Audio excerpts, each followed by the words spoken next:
Hi hello नमस्कार. तर मी पूजा पुन्हा एकदा तुमच्या सगळ्यांचं स्वागत करते माझ्याच्या एका नवीन मिनी ब्लॉगमध्ये. तर चला आता खूप दिवस झाले म्हणजे जसं काय पार्टीमधून आलं होतं ना घरी तसे काहीतरी मी असे म्हणजे इयरिंग्स वगैरे माझे काही बदललेच नव्हते. यामुळं फायनली ते काहीतरी घालून घेतले. भरपूर दिवस होऊन सुद्धा पण अजून पण खूपच त्रास होतो ते घालण्यासाठी, कारण की सोन्याचे इयरिंग्स ना खूप असे जाड आणि वेगळेच असतात यामुळं. तर चला आता फायनली आज काहीतरी शॉपिंगला जायचं होतं. यामुळं आमच्या आरू मॅडम काहीतरी नवीन अशा ड्रेस घालून छान अशा तयार झालेल्या होत्या मस्त अशा. आणि इथं काहीतरी म्हणजे आम्ही चाललो होतो 5 वाजता शॉपिंगला, तरीसुद्धा पाहू शकतात तुम्ही संपूर्ण असं म्हणजे अंधार गडद झालेला होता एकदम. कारण की इकडे दिवस ना खूपच लवकर मावळतो आणि सकाळी खूपच लवकर 4 वाजताच दिवस येतो एकदम वर.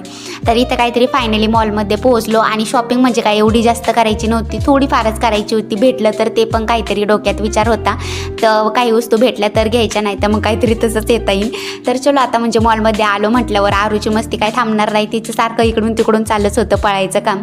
तर मी काहीतरी तिच्यासोबत खेळण्याचा प्रयत्न करत होते, म्हणजे असंच काहीतरी आम्ही दोघींनी मस्त असे फोटोज आणि व्हिडिओसुद्धा काढले. कारण की मॉलमध्ये आलं म्हटलं आणि मिररमध्ये काही व्हिडिओ नाही काढले तर काय फायदा. तर चलो आता व्हिडिओ घेतला छोटासा असा मस्त असा, आणि आरूसुद्धा त्याच्याच भोवती मस्त अशी इकडे तिकडे खेळत होती. तिला वाटत होतं माझ्यासारखं दिसणारं कोण आहे ना, तर यामुळे तिने मस्त असं तिथं हाय करायचं काम चाललेलं होतं तिचं.